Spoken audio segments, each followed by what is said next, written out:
Hi friends, welcome to my channel. ఈరోజు మన వీడియోలో కట్టె పొంగల్ని చాలా సింపుల్గా ఎలా తయారు చేసుకోవాలో చూపించబోతున్నాను. దీనిని వెన్ పొంగల్ అని కూడా అంటారండి.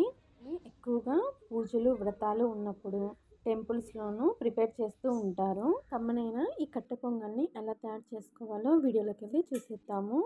ఈ కట్టె పొంగల్ కోసమని స్టవ్ పైన ప్యాన్ పెట్టి దానిలో 1 కప్పు వరకు పెసరపప్పుని వేసుకోండి. చిన్న మంట మీదే పెసరపప్పుని దోరగా వేయించాలండి. మంచి కమ్మటి వాసన రావాలి, లైట్ గోల్డెన్ షేడ్ రావాలి. అంతవరకు నిదానంగా సన్నటి సెగ మీదే వేయించుకోండి.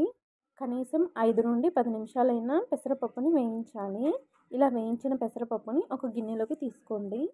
తర్వాత అదే కప్పుతో 1 కప్పు వరకు బియ్యాన్ని వేసుకోండి. బియ్యాన్ని రేషన్ రైస్ అయినా తీసుకోవచ్చు, సోనా మసూరి రైస్ అయినా తీసుకోవచ్చు. బియ్యాన్ని కాస్త తగ్గించైనా వేసుకోవచ్చు. ఈ బియ్యాన్ని పెసరపప్పుని నీళ్లు వేసి 2-3 సార్లు శుభ్రంగా కడగండి. కడిగేసి నీళ్ళన్నీ వంచేసేయండి. బియ్యాన్ని పెసరపప్పుని నానబెట్టాల్సిన పని లేదు. 2-3 సార్లు శుభ్రంగా కడిగితే సరిపోతుంది. ఇప్పుడు స్టవ్ పైన ఒక గిన్నెను పెట్టి పెసరపప్పుని బియ్యాన్ని ఏ కప్పుతో అయితే తీసుకున్నామో అదే కప్పుతో 6 కప్పుల వరకు నీళ్ళని పోసుకోండి. 6 కప్పుల వరకు నీళ్ళని పోసుకున్న తర్వాత మూత పెట్టి నీళ్ళని బాగా కాగనివ్వాలి. తర్వాత వేరొక స్టవ్ పైన కుక్కర్ గిన్నె పెట్టి దానిలో 1/2 కప్పు వరకు నెయ్యిని వేసుకోండి. ఈ పొంగల్ని కుక్కర్లైనా చేసుకోవచ్చు, నార్మల్ గిన్నెలైనా చేసుకోవచ్చు అండి. తర్వాత నెయ్యిలో మనం కడిగి పెట్టాం కదా బియ్యం పప్పు, వీటిని వేసేసుకోండి. ఇవి వేసుకున్న తర్వాత మీడియం ఫ్లేమ్లో 5 నిమిషాలు బియ్యాన్ని పప్పుని వేయించుకోండి. బియ్యాన్ని పప్పుని ఇలా నెయ్యిలో వేయించడం వలన మనం చేసే కట్టె పొంగలు మంచి టేస్ట్ వస్తుంది. కమ్మని వాసన వస్తుందండి. రుచి కూడా చాలా బాగుంటుంది. ఈలోపు మనం ఎసరుగా పెట్టిన నీళ్లు మరిగిపోయి ఉంటాయి. ఆ మరుగుతున్న నీళ్ళని ఈ రైస్లోకి వేసేసుకోండి. ఇందులోనే రుచికి తగినంత ఉప్పును కూడా వేసేసి మొత్తం కలిపేసేసి కుక్కర్ మూత పెట్టి 3 లేదా 4 విజిల్స్ మీడియం ఫ్లేమ్లో రానివ్వండి. మరీ ఎక్కువగా ఉడికించారంటే అన్నం ముద్ద ముద్దగా అయిపోతుంది.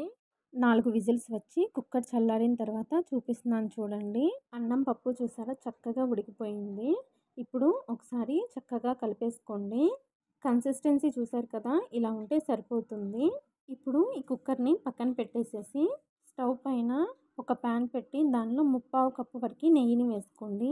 నెయ్యి కరిగిన తర్వాత దీనిలో 1 టేబుల్ స్పూన్ మిరియాలు, 2 స్పూన్లు అల్లం తరుగు, 1/2 స్పూన్ వరకు జీలకర్రను కూడా వేసుకొని అల్లం, జీలకర్ర, మిరియాలని దోరగా నెయ్యిలో వేయించండి. అల్లాన్ని పచ్చివాసన పోయే వరకు వేయించిన తర్వాత దీనిలోనే 8 నుంచి 10 పచ్చిమిరపకాయలని ఇలా చిన్న ముక్కలుగా కట్ చేసి వేసుకోండి. దీనిలోనే 4 ఎండుమిరపకాయలని తుంచి వేసుకోండి. 1/2 కప్పు వరకు జీడిపప్పును కూడా వేసుకొని జీడిపప్పు మంచి గోల్డెన్ కలర్ వచ్చే వరకు వేయించుకోండి. జీడిపప్పు కూడా చక్కగా వేగిన తర్వాత దీనిలో కొంచెం కరివేపాకు, 1/2 స్పూన్ వరకు ఇంగువని కూడా వేసుకొని ఒకసారి కలిపేసి స్టవ్ ఆఫ్ చేసి ఈ తాలింపుని మనం ముందుగా ఉడికించిన పొంగల్లో వేసేసి కలిపేసేయండి. ఇలా అంతా కలిపేసేసుకొని వేడివేడిగా సర్వ్ చేసుకోవడమేనండి. చాలా రుచిగా ఉంటుందండి. నోట్లో వేసుకుంటేనే అలా కరిగిపోతుంది. ఆ మిరియాలు, పచ్చిమిర్చి, అల్లం ఫ్లేవరు చాలా బాగుంటుంది ఈ పొంగల్లో. ఈ పొంగల్ని పల్లీ చట్నీతో కానీ సాంబార్తో కానీ సర్వ్ చేసుకోండి, చాలా బాగుంటుంది. పొంగల్ అంటే ఇష్టం లేని వాళ్ళు కూడా ఒక ప్లేట్ ఎక్స్ట్రాగానే తినేస్తారండి. Thanks for watching.